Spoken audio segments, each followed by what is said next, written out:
was anglicized, but. Great, well, looks like everybody is settled in, and so we'll go ahead and get started. Welcome everyone, I'm Sarah Cleefy, and I'm the virtual room host for today's workshop. And again, the workshop, in case you need to go to the other room because this isn't the right one, this is the workshop for foundational skills of literacy, strategies for face-to-face and virtual learning conference session. I'd like to remind you of a few housekeeping items before our presenter gets started. Please feel free to use the chat box throughout the session and keep yourself on mute while the presenter is speaking. As a reminder, a link to our conference agreements can be found in the chat box. I will send those in a minute when I find them. And at the end of the workshop session, the presenter will stay online for 20 minutes for question and answer from participants. And please don't forget to fill out the evaluation at the end of the workshop session to get entered in the drawing for door prizes at the closing session of the day today. And thank you all for being here today. And again, our workshop is Foundational Skills of Literacy. Oh, thank you, Jessica. Strategies for Face-to-Face and Virtual Learning Conference Session. And our session today is being facilitated by Marybeth Flachbart. She provides technical assistance to schools, districts, and states to build capacity for literacy and school improvement. Marybeth provided support to state education agencies throughout the Northwest Comprehensive Center. She's worked with educators in Alaska, California, Colorado, Idaho, Montana, Oklahoma, Oregon, and Texas. Wow, that's a lot of places. Marybeth served as President and Chief Executive Officer for Newhouse Education Center in Houston, Texas, a nonprofit think tank for literacy solutions. She served as Deputy Superintendent of Student Achievement and School Improvement at the Idaho State Department of Education, taught at Boise State University, and directed Idaho's Reading First program. Previously, she taught in the Houston Independent and Deer Park Independent School Districts, where her classroom experience included 10 years of both general and special education. In addition to reading, her research interests include systemic educational reform, digital literacy, and language acquisition. Marybeth holds an ED.D in curriculum instruction from Boise State University and an MS in special education from Fairfield University. She's a certified academic language therapist and dyslexia specialist. Thank you so much, Marybeth, for being here, and I'm going to hand it over to you. Hey, let's see if this is going to work. Yeah, fingers crossed. It's Friday, right? Okay. So, let's see.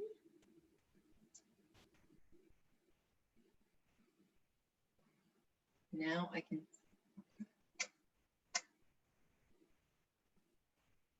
It did work just a second ago. Don't you love technology? Okay. For just a second, I'm going to stop sharing and talk just a minute. First of all, if you're willing, which I know it's like an invasion of privacy, but it's a little tricky to speak to names. And if we could talk to faces, that would be so much better. The bio sounds great, but really, you know what? Everybody this year is a brand new teacher, right? So we've really kind of leveled the playing field. And so I so admire what you're doing in terms of reaching out, and 21st century programs are so important.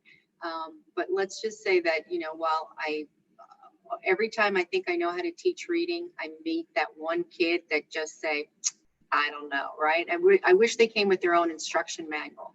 So in my heart of hearts, I am a classroom teacher, and I'm hoping to learn just as much from you. So I really want to make this a dialogue. It's a nice small group, and to be able to really provide you with the best possible ideas as a thought partner, not as an expert. I always like that. There are no experts, there's only expertise, okay? And so maybe we can share and learn from each other, because guess what? Nobody has ever done what you're doing. So I can give you the research on how to teach reading and some promising practices. You're all doing action research right now. So we're all the same. Okay, so let me just start with the beginning. Marybeth, actually, I'm gonna jump in and invite people to go to menti.com. And if you'll enter the code 411077, and let's see if this works for us today. Yes, thank you so much. I was just going to ask Amy Jo to do this. So, yeah. And my name's Amy Jo Miners, and I work here in Juneau at the Region 16 Comprehensive Center.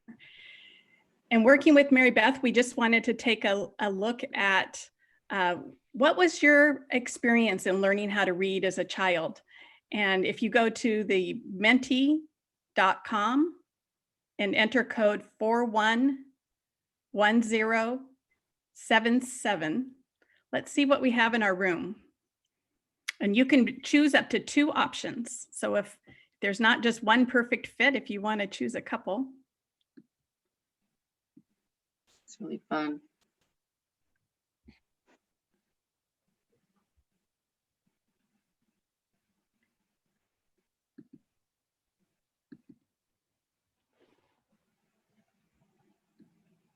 A little bit of everything. Right. And good just to think back about how that begins, right? It is hard to remember.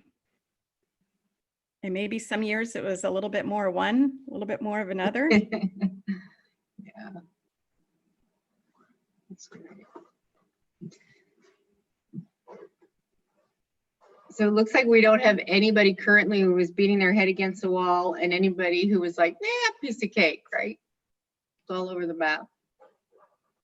Oh, there's a headbanger, and for a lot of our students, it's like that.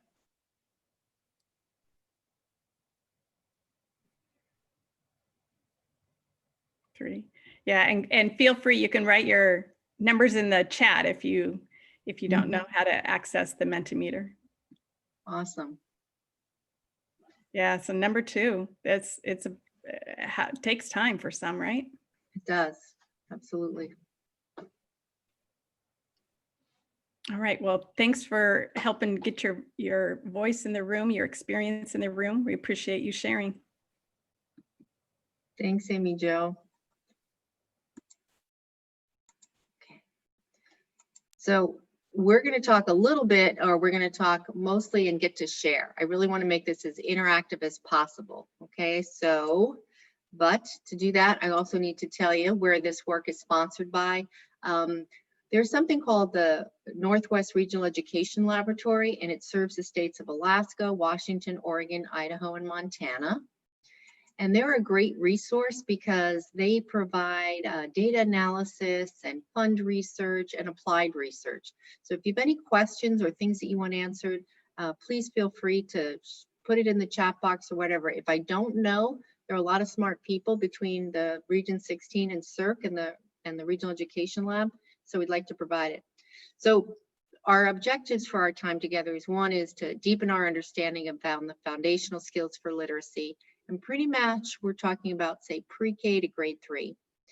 There is a lot of research and some suggested practices that What Works Clearinghouse is a great resource. And then we want to share some strategies for connecting with students and families. So we're going to be talking about both what we do face-to-face as well as what we do in remote situations. But just to get by way of getting us started, I want to talk about the fact that, and so I really appreciate everybody had a different experience. But what we know for a fact is that reading is neither natural nor intuitive. In 2007, Marianne Wolf wrote this great book, Proust and the Squid, and the story of the science behind the reading brain.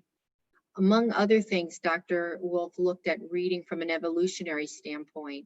While it is natural and innate for us to want to communicate, so speech is natural, reading is not. In fact, when you think about it, it's sort of like, we're going to teach you these abstract symbols, you're going to attach sound to it, and then you're going to blend that together, understand word boundaries, and you're going to do that all quickly, so quickly they can learn new things. So what we know is that reading is taught, not caught, although some of us have almost no memory of learning to read. And for many of our students, maybe as much as 40% of our students, reading is the hardest thing they'll do in school. So to get us started, here are the big 5 foundational skills for reading. And I'm sure you're probably familiar with them. Phonological awareness, phonics, fluency, vocabulary, and comprehension. Those are sort of like the big 5 of what we need kiddos to get started in. And each one has a different place and each one has a different time. So we have 20 years of us saying these are the big 5 or foundational skills. Some people even say the science of reading, but basically it's these 5 foundational skills that make you a skilled reader. This comes from work that was done 20 years ago by a group called the National Reading Panel. That was comprised of experts in all kinds of areas, assessment, dyslexia, institutes of higher ed, all of these folks. And what they did was look at every study that had been done about reading for 40 years. I can't imagine that. And so there were well over 100,000 studies done. We know more about reading and how children learn to read than any other content area, and more than all other content areas combined. But what they did was do this sort of meta-analysis. So they looked at all the studies, and then they came up with a criteria to select which ones were most meaningful. Some of the more interesting pieces of the report were that many reading difficulties are the lack of instruction of phonological awareness, the sounds in our language. They also found that systematic instruction, in other words, explicit, direct instruction, benefited struggling readers. Some students you can coach, and some you just need to tell. So that systematic is that it's a logical sequence. They also learned the importance of guided oral reading, or fluency. Fluency is rate and accuracy, that vocabulary needed to be taught directly, and that it's important to teach comprehension strategies.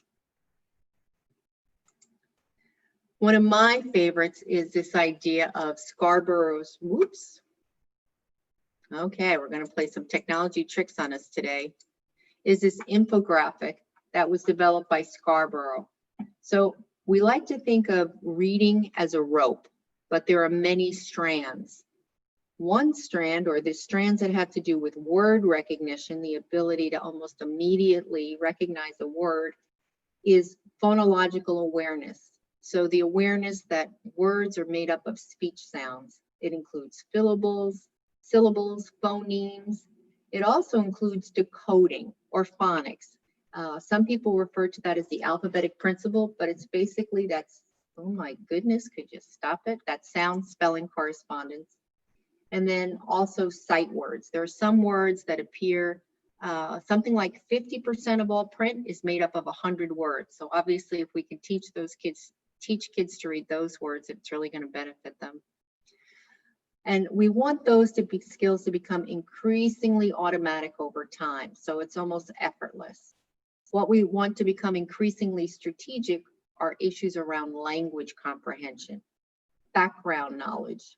Interestingly, poverty is the highest risk factor for reading issues, much more so than a learning disability.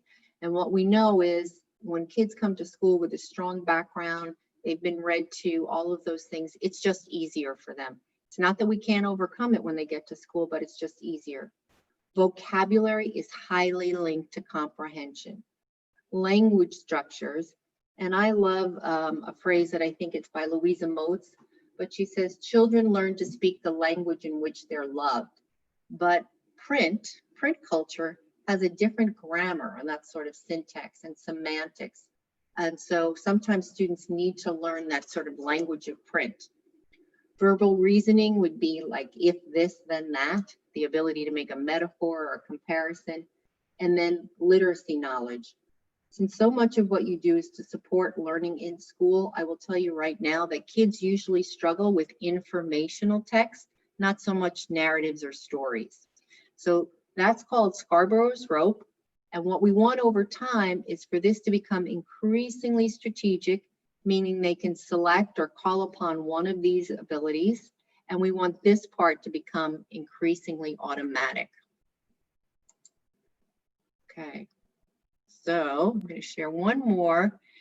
And you're about to make some new friends, or maybe you already know each other and I don't know you. So maybe Amy Jo, you can go in one room and I can go in the other. But we'd like to hear more about the students that you're working with, and then we're going to ask you to come back and share. So we'll give you like 6 or 7 minutes to go into small groups and talk to each other. What we want to know is, share. Maybe this will work. Where do your students struggle? Where do your students struggle? And the person who's going to come back and share with us is the person whose birthday is closest to today. So somebody in the future, but closest to today. Okay, so we want you to chat about where do your students struggle? And we're going to ask you to report back. So go make some new friends. If you could do it, give us, let's say, 7 minutes in the chat rooms, and then we'll come back. Perfect. Thanks.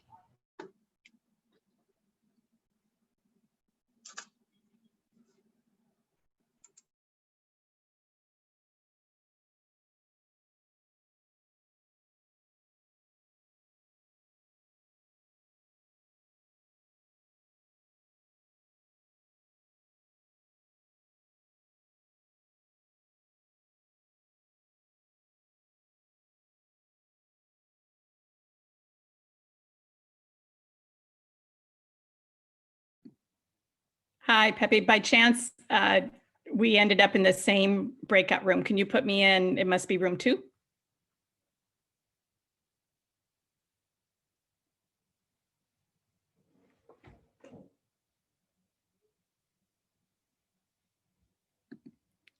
Oh, maybe I have the ability to go there.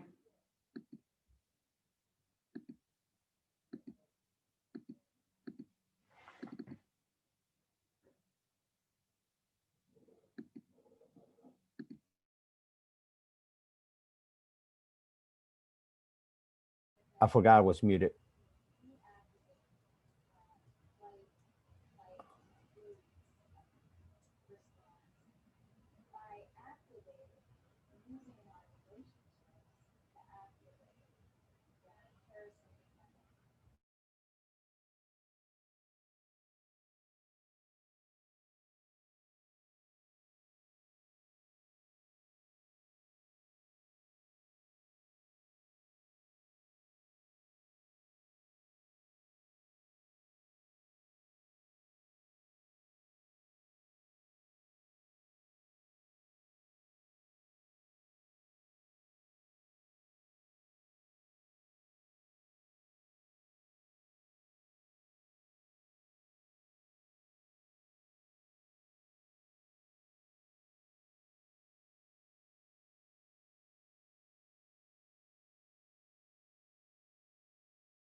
Can I go into the rooms? No.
Closing the rooms.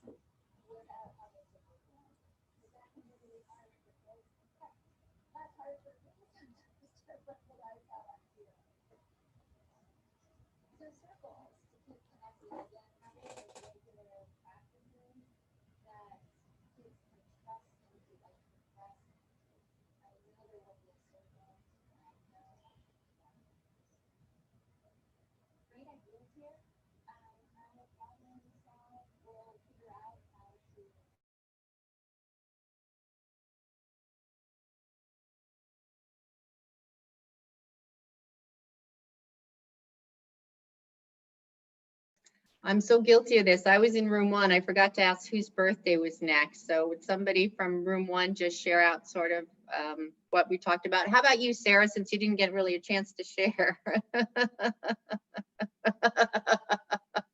It's the voluntold school, right?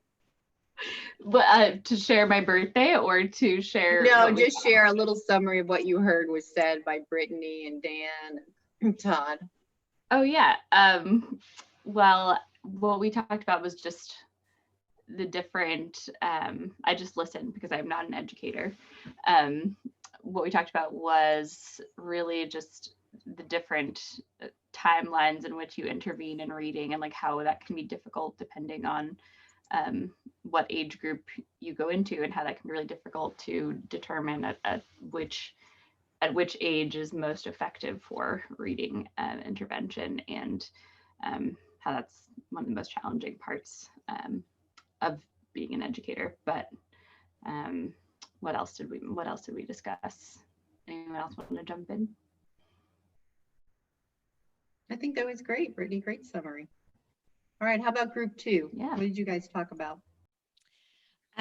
So in room 2, a number of different issues were sort of brought up. One was that someone noticed that students were might know how to make sort of individual letter sounds, but when it comes time to blend them in a word, that can be a struggle. Maybe they get at the end of the word, but not at the beginning, or vice versa. Another struggle that was noticed was, I guess I'm going to call it reading endurance.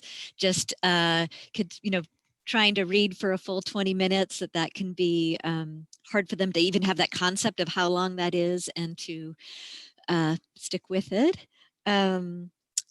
Inferences were brought up as a particularly challenging, I think, example of reading comprehension, understanding something that needs to be inferred, as well as just comprehension overall, something I think amongst third graders really sort of noticing. I think that some of the other, when people are having, I think what I heard was when there's other challenges in their reading, that really starts to come out when they're trying to sort of put everything together into this comprehension. I think there was also someone identified that maybe, I don't want to, I feel like I'm expressing things overly negatively. So I'm about to say a lack of language in the child's home. And I wasn't entirely sure if that was, print, text language, or spoken, but that kind of sets those students up for a challenge in the school setting. And in learning, I guess, to read. And then lastly, there was someone just shared that as I think as adult being a reading companion or a reading ally, that it's really hard to sort of pause and have some wait time and not just jump in and rescuing or correcting a student as they're working their way through a text. I think that's what I heard. And my group can jump in. Does anybody want to add anything? Okay. All right, so it sounds like that we have, which is great, a really diverse in terms of the types of students and the age range that we're working with. So this, remember, is foundational. But I do know that if you connect with Jessica and she can connect with Amy Jo, if you have a specific situation, this is my passion. I am happy to talk to you about your specific community or your specific program. So know that. And then also know that all of this is true. It's not the age, it's the stage. All of this is true. The strategies we use are different. The most challenging group I ever worked with was a group of adult learners. It was a research project. 5, all were US citizens, so born in the United States. None of them could read at a pre-primer level, all 5 of them. So we didn't even have adult tests that would show that, but 3 of them were high school graduates. 1 had some college. like, how did they, I mean, they were so creative in getting around it. So reading ability is also not related to intelligence or cognitive ability, which really breaks my heart because I'm an excellent reader, but apparently they're not related, okay? So I've worked with lots of kids or lots of people that are twice exceptional. So let's take a look at some of what the best practices are. Okay. This comes from the What Works Clearinghouse, and there's a companion piece that is also for parents, but foundational skills to support reading in kindergarten through third grade.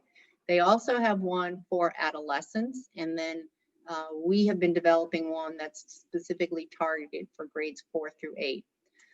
But their recommendations are that basically we teach students academic language. So we're going to talk a little bit about how do we encourage language. We also know for a fact that awareness of the segments of speech sounds and how they link to letters. As I said, I'm a dyslexia specialist. People think that means that you make reversals or something like that. The term actually comes from Greek. It means twisted symbol. In fact, the core deficit for 90% of the kiddos who struggle with reading is sound, phonological awareness, their inability to map letters and sounds. We also know that it's really, really important, strong evidence to teach students to decode words, analyze word parts. Greek, Latin morphemes as they get older, prefixes and suffixes are really a great way to build both reading as well as vocabulary. And then, which is hard to do, but ensure that kids read every day. So that's connected text, that they just get to learn a new skill, but then apply it. So often when kids struggle, we kind of worksheet them to death. We give them another worksheet. So none of what I'm going to recommend today is like filling out a worksheet. I don't know anybody who learned to read by being lectured at or asked to fill out a worksheet. You'll notice that the circles are somewhat different. That doesn't mean that these, like teaching language or having kids read, is less effective. It just means there weren't as many studies, or the sample was not large enough to generalize to all kiddos. So recommendation 1, teach language, right? What was a finding? Vocabulary was the finding for the National Reading Panel, but really what we know is where kids are going to struggle is academic language. My friend Rosie calls it print language. She is a Latina and she always tells me, but I come from an oral culture, because she uses 72 words to describe like salt shaker. And I tease her and say, yeah, but I come from a print culture. My parents wrote me notes. So we have to be respectful of the language in which our children come to us. What's interesting though is it's more about the language base of the parents.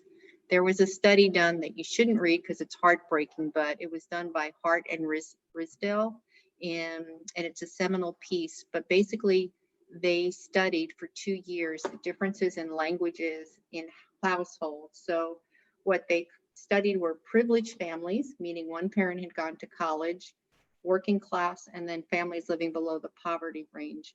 And what they found were that the children of the privileged family had the same language abilities, yes, the children, as the parents of the kiddos living below the poverty line. So our kids come to school language impoverished. It's not so much that they don't know English, it's that what is the language, how rich is the cultural traditions. So we really want to encourage parents to talk to children, families, caregivers to talk to children, and we want them to understand that. When they get to school, we can teach them things like grammar, verbal reasoning, but that just experience of language.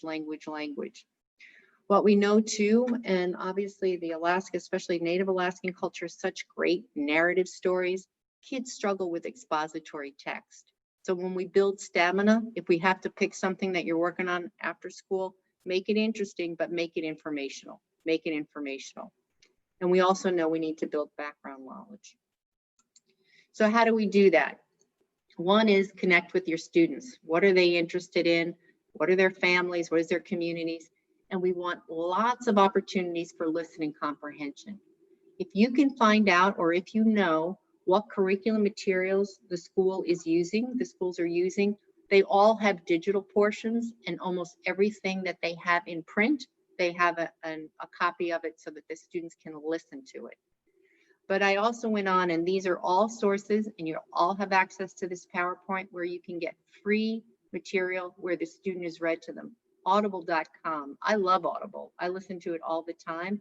They have free children's books that students can listen to. And we want that. One is it builds stamina, they listen to it longer, right? And two, we can't possibly teach them all the words they need to know, but listening comprehension is very strong. By the way, listening comprehension outpaces reading comprehension until about 8th grade. So their listening comprehension to learn is stronger than their reading comprehension. When we are working with students, and this one sounds so crazy, use complete sentences. So whether you're talking to the children or your staff or whoever, please really, I can't specify enough. They have lots of opportunity to get exposure to what's called BICS, basic interpersonal communication, relaxed, more informal. What they don't get is exposure to more formal language. So the first thing that we can do is speak in full sentences. The other thing we can do is give the kids sentence stems. So not initially, but ask them or try to give them something like, even so, how was your day today? Fine.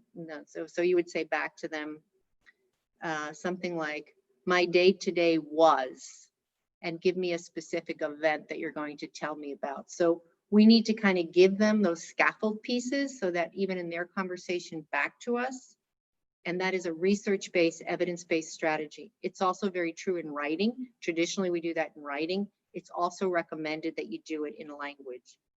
Now, some of you are able to deliver their services through web-based, in which case the recommendation is, and this comes from the teachers of foreign language, animate words and objects, use real objects or real concepts, videos whenever you can, bold color, underline, and provide support. It's called realia, where you actually show them the object rather than trying to explain what it was. Now, some of you have to send materials, and that's kind of gets a little bit more challenging, but not impossible. So, whoops, I think I went back. Marybeth, there's a question in the chat. Thank you. Do students gain language knowledge from movies, TV, videos? And if not, why not? They do gain language knowledge from movies, videos, and TV. The question is, what are they watching? So, for example, the average sitcom or hour long, the vocabulary when analyzed is probably at about a 5th grade level. So there's nothing wrong with doing that. I kind of ask parents if, we all turn the TV on for kids. It's not like my kids never saw TV, but one of the things we can ask them, turn on closed captioning. So at least they're getting the print picture. It would be great if they were watching like the History Channel or the Discovery Channel, SpongeBob SquarePants. You're probably not going to learn a lot of new vocabulary. It won't hurt them. It's just that our what we expose them to is pretty low level in terms of language. Right? Does that answer the question? Great. Okay. Any other questions about teaching language? Okay. We're going to have questions and answers too, so I want to make sure, but as something comes up, and thank you so much, Amy Jo, for bringing that to my attention. Another one is phonological awareness. In our little group, we have students that are older. Some are working with older students who are still struggling with reading. What we know now, or more recent studies, is it's still phonological awareness, and that's the ability to manipulate speech sounds and how they link to letters. It's an umbrella term that includes things like word boundaries for kiddos that are, or if you've ever listened to a foreign language and you hear it, you hear syllables, but you can't tell where one word ends and another one begins. We need to teach that. Rhyming, the ability to rhyme is critically important. It's also hard to teach, but what we can do is model, model, model. There are a lot of great children's literature that does that. Alliteration, that beginning sound, initial sound, final sound, and medial sound, and segmenting and blending. Initial is easiest, final is next, Medial sound, that's the middle sound, is very hard to do. And part of that is because our short vowels are so discrete and so close together, like I and eh. So I always say I makes you grin, eh drops your chin. But short I and short E, by the way, I could have made a career teaching in Texas, because in Texas, this is a pin, you know, so we had a lot of kids who struggled with that. Segmenting is the ability to separate words, blending, put them together, and then substitution, deletion, and manipulation. I will just say this, and I'm happy to talk about it. You know, I work for a nonprofit. I believe in all that, but there's a gentleman by the name of Hegarty. I'm going to put that in the chat box. For those of you who are working with older students, it just came out for grades 3 and above. It's called Bridging the Gap. And it's phonological awareness activities that are 5 to 10 minutes, and they're designed for grades 3 and above. So if you're working with older students who are struggling with reading, or even Brittany, the K5, it's more appropriate for older students. We have a tendency to only do it for younger students, but what we know is that our students who are still struggling with reading, it's probably still phonological awareness. Our school is using that. It's a great program. Or do you like it? I don't have, I mean, I can't say that I don't have access to it because we just did a 1-2 special pilot program through ASD. Mm-hmm. So like I've touched on it, but I'm not trained on it and I don't use it on a daily. So I can't answer that question yet. Well, if you have funding to purchase it, I think you just have to buy one instructor manual. It's about $55. All the lessons are in there. You don't need to buy anything else.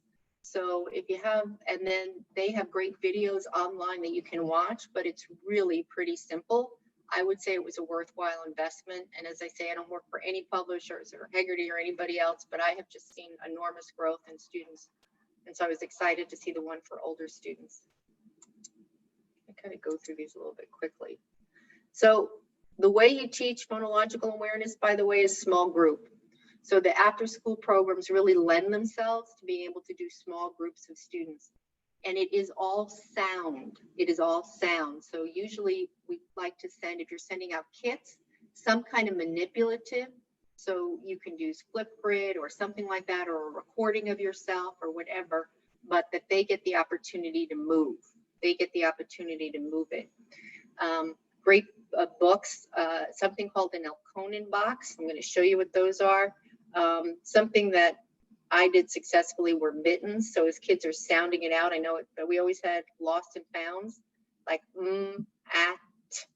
anything that does movement.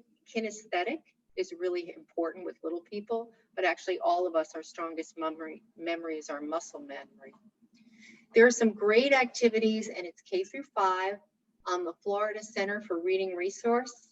And all of them are, you can do either in person or with a little bit of massaging, you can do it in a remote situation. And then one very, very strong, and I was trying to think of stuff that wouldn't be a lot of preparation and also free or very inexpensive, but an Elkonin box is basically just a marker. So the kids would put, say, their magnets or markers, and then the word is sheep, but it's unblended. Sheep. So they move a marker for every sound they hear. Some nice person developed that for all of these different. So you could either print them off, you could do it in a Google Doc, however you wanted it. But also if you're sending out kits, you could print them and send them home. But kids need something to move when you're doing auditory or any kind of phonological awareness. Questions?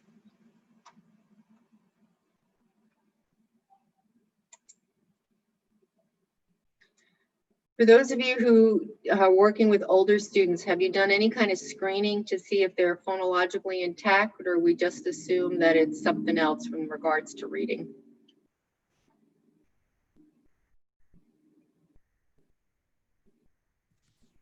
We screen, map test our students, all new students that enter our credit recovery program. And then so we have that to reference when when they're in our after school program. What about you, Todd? Do you do any kind of screening? I don't think that we do specifically phonological awareness screening. My background is secondary math, so this is a stretch for me. We do a STAR, Renaissance Learning STAR reading test. Okay. That's our universal screener for our RTI program within the schools. Sure. So what I'm going to say, and that's a whole separate, but we could, you know, Amy Jo has, and I have done it once, we could do it again, which is, so STAR, MAP, that's going to tell you that the child struggles in reading, the student struggles in reading. It's not going to tell you why. So yes, they struggle in reading, but especially the older they get, the more important it is that we take a strategic and prescriptive look at it. Right? So, you know, kindergarten, you're kind of a blank slate. We're going to teach you everything. By the time you get to 7th grade, we don't have enough time to teach you that what you already know. So STAR is great, says, yes, it's okay. They're, you know, they're a 6th grader, they read on a 3rd grade reading level. What it doesn't tell me is, why do they read on a 3rd grade level? Is it a comprehension issue, meaning language, or is it a decoding issue? And the older they get, the more important it is to find out the why. Like, yeah, you struggle with drawing inference, but guess what? You struggle with sounding out words. Does that make sense? Or you read slowly. So we'll give them like these fluency practices. Guess what? They don't get faster because they can't read, you know, so we need to kind of unpack it a little bit as students get older.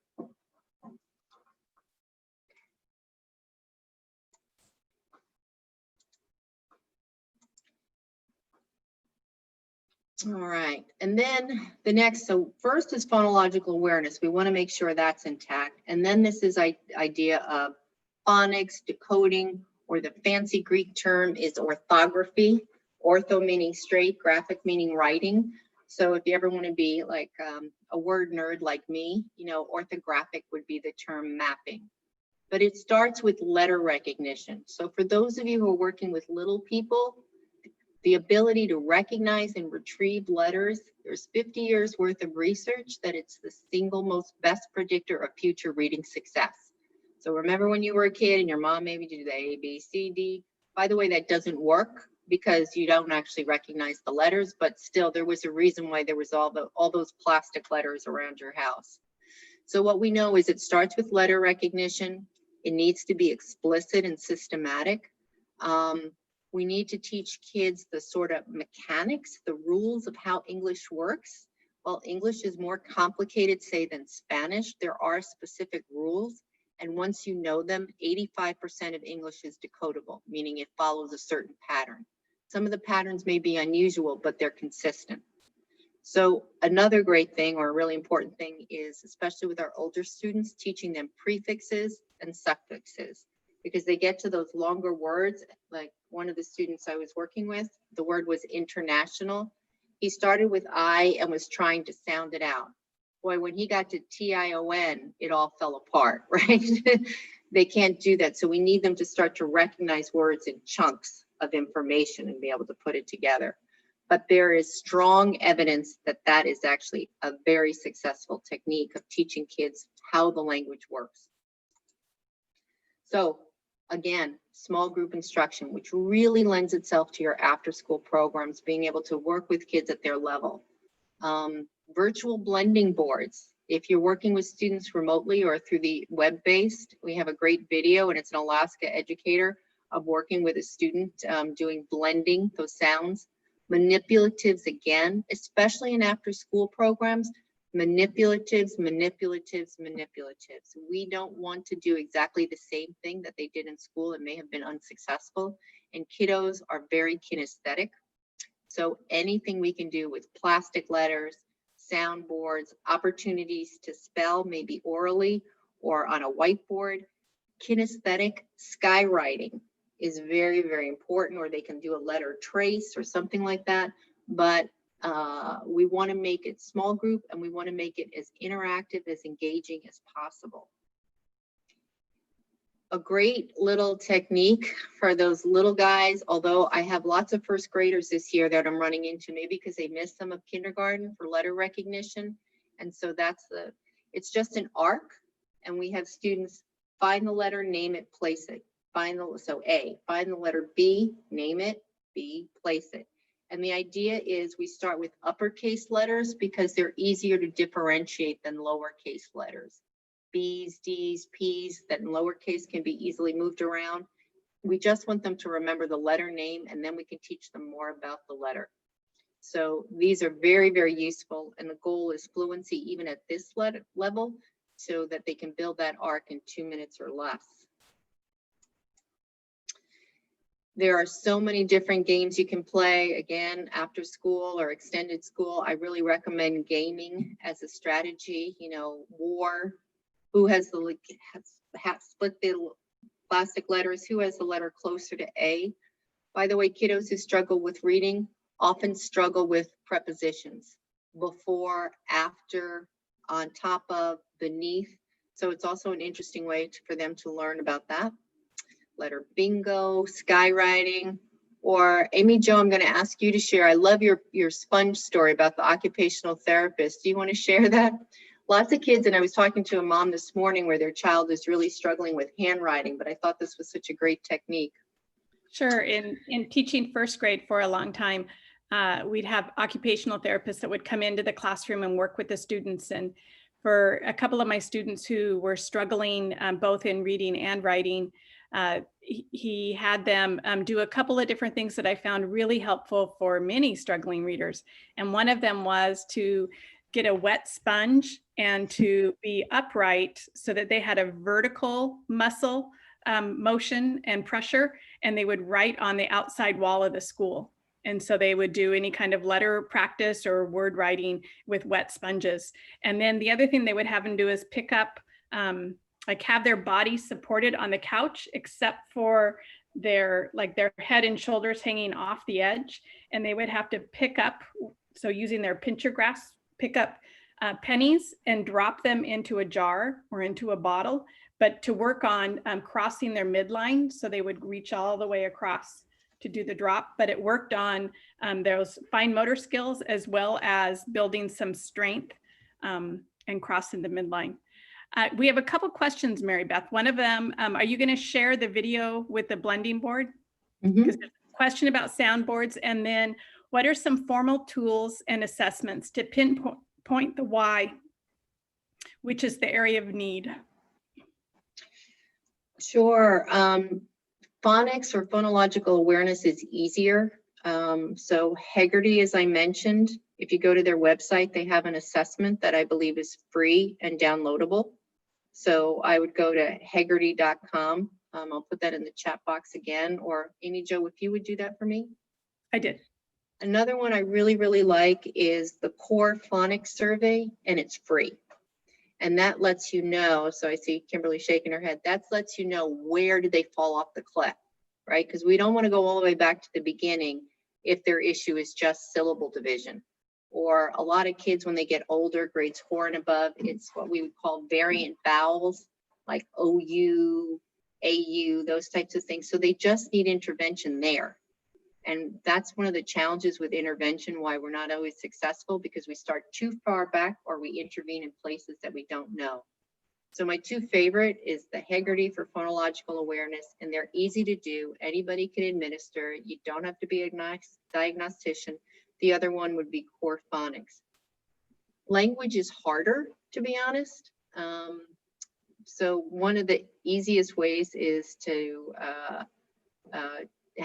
have them retell a story. So if we want to know if it's comprehension, we might read to them orally to take out that whole print issue, and then see if they can tell you the story back. See if they can repeat the story back to you. And that'll give you an indication of what is their comprehension ability. Does that make sense? Yeah. I know some districts we used PALS, which included language component as well as letters. I know some in the state use iReady. I'm trying to think of what else is out there. If anybody else has something they use in their district, you want to share it in the chat? I've been really impressed with iReady as a way of diagnosing specific areas. And Julie, yes, crossing the midline exercises also helps develop both sides of the brain. Yep.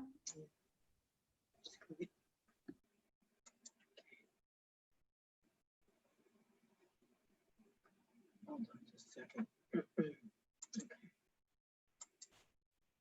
Guys, that's great. Oh, okay, that's what I was gonna do.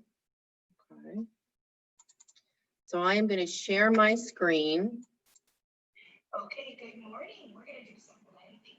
But you can't see her. Well, let me try that again. There she is. Okay, Now we- can you hear it?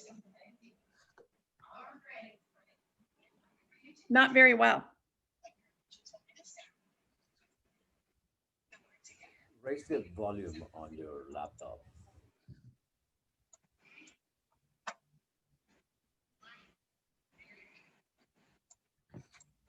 Marybeth, are you able to adjust your volume? I have it on the highest possible. So the other possibility is when you press share screen, when the window pops up, you need Okay, let to me see. click the 2 boxes at the bottom. Thank you, Pepe. That's what I had done it in the beginning, but not, is that better? No, I can't hear you right now. Oh, yeah, yeah. Okay, good morning. We're gonna do some blending. Better? All right, friend. What I'd like for you to do is when I point to the letter, I want you to tell me the sound, and then we're gonna blend the word together. Here we go. Sound.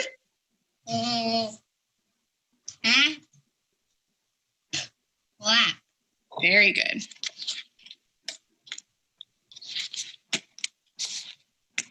Sound. Fat.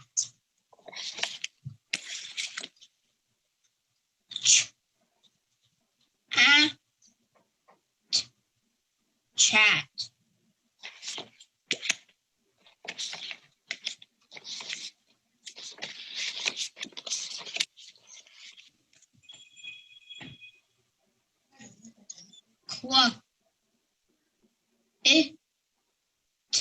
Quit.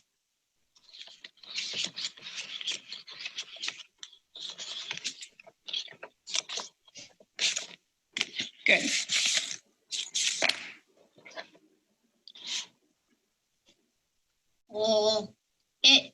Lit.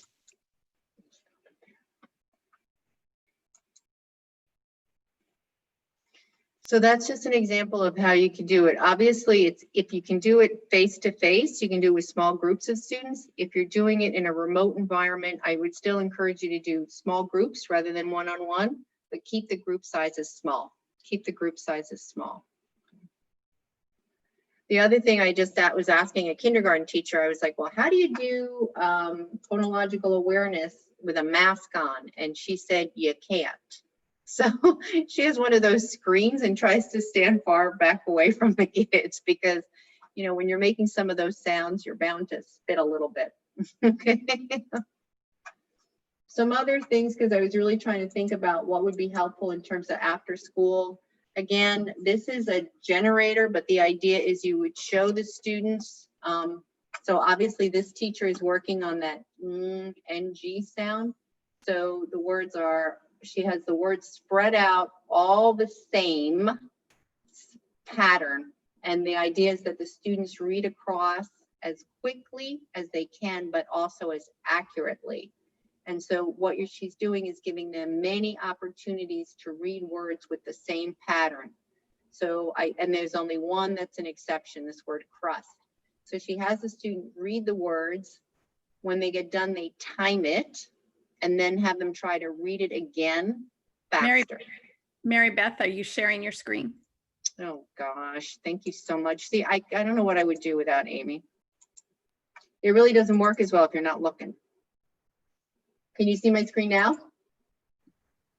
Yes, thank you. Okay, so this makes a whole lot more sense. It's called a rapid word recognition chart. There is an Excel program that's right there that will generate it for you. All you would have to do is type in 5 words and then it will randomly assign them and it will give you 5 different of these rapid word recognition charts. So we want to build their fluency. Remember, we want them to get more accurate and faster, but we're going to start first at the word level. So you can do this, by the way, with math facts. You can do this with multiplication tables. You could do this with letter recognition. You could do this with morphemes, suffixes, but the idea is you limit it to one particular area and the kids get lots of opportunity to practice. For our kids who struggle, it's often that they need more practice opportunities. It also works great for sight words, because sight words like, let me think of a good word. Okay, how about every? You know, they should just remember what that word is, because it's going to be really hard if it is phonetically regular, but it's tricky. So the idea is anything that you need to be memorized, for lack of a better word, the more exposures, the better, but limiting how many new things you introduce. How many new things you introduce.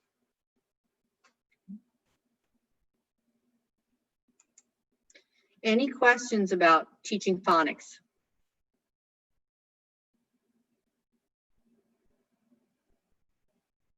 Okay. Well, As someone who does not teach phonics, I'm just going to say you all are heroes. It looks very hard. All of you. Okay, so let me try that again. In that chart, do you read it left to right and then down? You read it left to right and then down. So you go across the first, go across the second. Brittany, would you please type in nyhouse.org documents and look up rapid word generator? Because when I did it, it came immediately up there. Let's make sure you can get that, because it's a simple thing to do and it works great in after school programs. Yeah, I copied and pasted what was written from Amy Jo, and it says it's not available. So okay, how about if we go to www.myhouse.org or just type in rapid word recognition chart generator and see if you can find it. It worked before, so.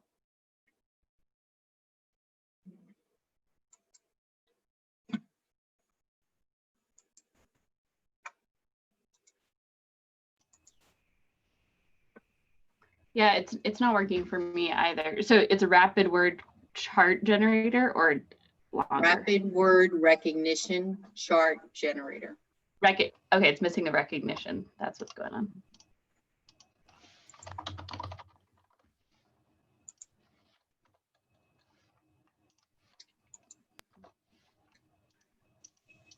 See if you can find it. Okay, there you go. Okay, we got it. The last one, which is one that's universal, is this whole idea of reading. It takes a lot of reading. It takes a lot of easy reading to make reading easy. One of the best things that we can do is give kids opportunities to read in what's called connected text, meaning whatever they're working on in phonics or on a content area, opportunities to read with that information to get some practice. So again, we don't want it to be all worksheets. We want them to have opportunities to practice. There are some books that are beginning books that are called decodables. What they are words, books that control the text so that all the words can be sounded out. So some of you may have used Bob books or things like that, but the idea is all the vocabulary is controlled and all the words can be sounded out.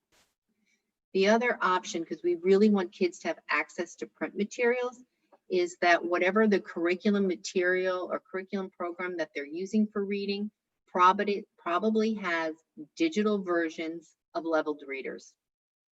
We want to think about predictive text. So remember we were talking about drawing inferences. Prediction is a form of inference. What do you think it's going to be about? And finding books where it's sort of a pattern, where it's easy and then gets more difficult, is really, really helpful.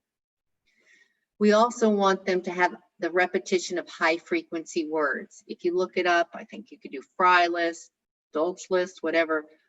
100 words make up 50% of print. And so once they learn those sight words, reading will be a lot easier. We want to make sure that the books have some cultural relevancy, that they can, because with our older students especially, it needs to be relevant to them, something they're interested in. It is very important that kids read the same thing over and over again when they're learning to read. It gives them confidence, and it builds fluency, and it builds stamina. Students can record what they read aloud and share it with you. Maybe they read and everybody's taking videos of their kids. Maybe they could take a video of them reading. But it's just important that they get practice reading. They can read to a sibling, they can read to a pet, they can read to a stuffed animal. It's not really important who, but they really need to practice reading aloud to someone 20 minutes a day, first grade and beyond. What's challenging though is access to print materials. There was a study done in 2001 by Susan Newman and her colleague Solano, and then it was replicated, but it hasn't changed, that children in middle income neighborhoods had multiple access points to print materials, maybe access to libraries, and they own books. They own 13 books per child. Children in poor neighborhoods have approximately 1 book for every 300 children. So they simply can't practice what they're learning. So as much as possible, whenever possible, we need to get books in the hands of children. The Alaska State Library is fabulous. They have graphic novels, which might be, really interesting to some of your students. I thought that was great. They had like the graphic novel of the day. They will send books. There are books that can be read aloud. The children can read along with them. They're really awesome. It's an awesome resource. I encourage you to check it out. Other sources, again, the digital libraries that come with the curriculum materials. Alaska Heritage has this great, I just love this program, Baby Raven Reads, but they have all these great stories that are both print material as well as a video for decodable books, and all of these are free. This is the Bubble Up. It's not great literature, but the kids can learn to read them and they get great practice. Magic Keys is another one. Project Gutenberg is another one. Gateways to the Classics. Amazon will offer free kids ebooks. There's freekidsbook.org. There's Oxford Owl. There's the International Digital Learnings Library, and there's many books. What is harder to find is leveled readers, where it'll tell you like, okay, this is designed for this level to that level. What I have found with some of my older students though, was if it was of interest to them or if it was cool, they were more likely to struggle with text that was above their level than if they weren't interested in it. Tim Shanahan, who's a leading scholar with reading, says that when they're working with an adult, they should be reading above their grade level. When they're reading independently, it should be on their grade level, but that we should make it a little bit harder when they're in the company of an adult, right? So a little bit of stretch. On their own, yes, we don't want them to get frustrated, but when they're working with you, we want it to be above where their current reading level is. Talk to me now about access of print material. How are you getting books in the hands of kids? What are they reading? What do you have? What do you send to them?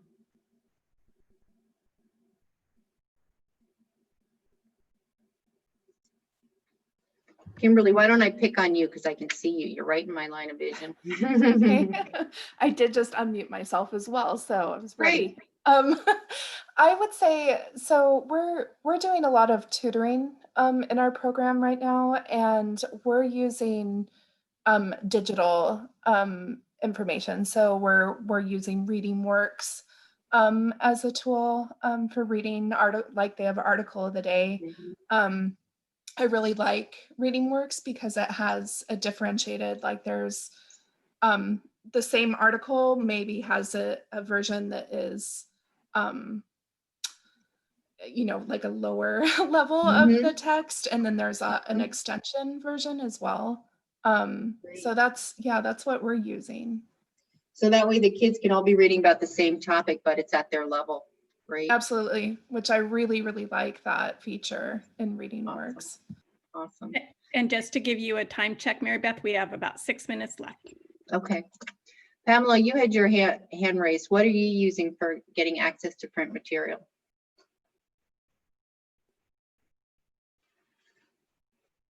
No, I was trying to get into this. This has nothing to do with your question, but I was trying to get into this rapid word chart generator and I was typing in recognition. It's not coming in. And then I was looking on the chat box and Amy Jo, you had rapid word chart generator without recognition. So what, I guess I'm confused. Well, why don't we just take a second, since that sounds, and it's so easy and it's worthwhile, why don't we just take a second and let me take you to the direct. Yeah. So, okay, so you don't have to worry about it. Thank you. Mhm.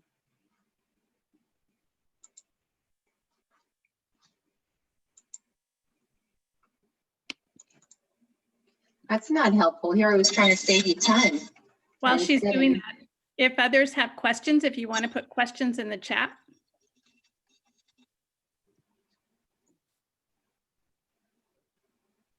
Okay. Hold on just a second, we'll come back to that. Let me share my screen. Can you see that? Yeah, this is Jessica. The link in the chat, I clicked on that and there's a ton of resources and they're Yes. alphabetical. And you had to just scroll all the way down till you Right. got to rapid recognition. I'm sure you're going to share that, but I'm just going to re-put the URL in there because that worked for me. Terrific. Yeah. That's one of the things. So Nye House is located in Houston, Texas. It was started by a bunch of affluent families whose kiddos all struggled with reading, including the Bush family. Barbara Bush was on our board. They have something called the Reading Teachers Network. If you have time, or if you can send your tutors to it, your staff to look at it, they have consumables for everything, for writing paragraphs, for grammar, for teaching inference. Yeah, the Reading Teachers Network is great. All of the resources are free. Also, the other thing that they have, and they take calls from all over the world, and so especially the United States, is they have 3 full-time staff members that will just answer your questions or parents' questions. Because a lot of times if parents are coming to you and they struggle, or if you have a question about a particular student, you can call and just ask for the family information. Okay. All right. Pamela, if you go to the chat now and click on the link, click on that, then scroll down to rapid recognition. That's where the tool is. Thank you. Okay. Okay, so Brittany, do you want to talk? You're doing physical activity, math enrichment, and tutoring as needed, teacher choice. Talk to me a little bit more about that.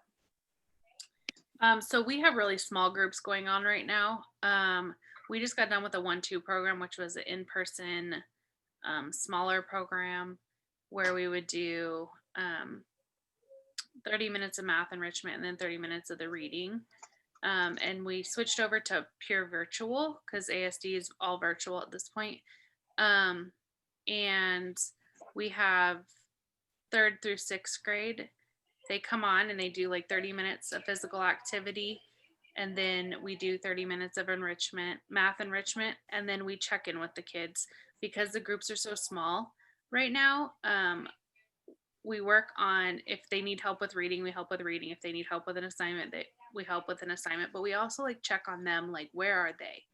Where are they? We try to hear what they have to say and where they are and what they need help with, so that they're more apt to ask for help when needed. So that's kind of the teacher choice. Like, there's a whole list of things that the teachers can do with them, but right now we're finding that with everything being virtual, these kids need SEL. Sorry, right. I've got 10 kids and half of them are streaming right now. All right. I want to make sure that we answer your questions, but that we have time for question and answer. But I also wanted to, when you said the SEL, I think one of the beautiful things about the 21st century is you have the opportunity to get to know the kids. And so you may find out about academic holes, but I love that you have to know me to show me. A piece that we developed on building relationships in virtual, which I will send out to Jessica, and she can send it to all of the people who participated in the conference, but we know that that high level of social presence had to have students come in. Apparently a waiting room is really helpful because it gives them an opportunity to be welcomed, all of that. But you may be aware, even before the classroom teacher, of students that are experiencing difficulty.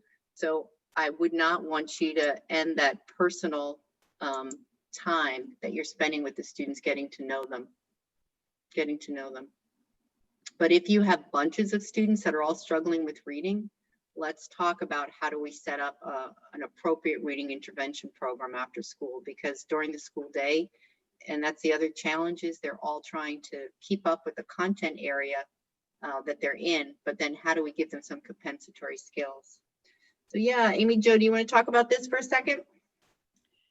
Yeah, in our final minute, are you able to hear me?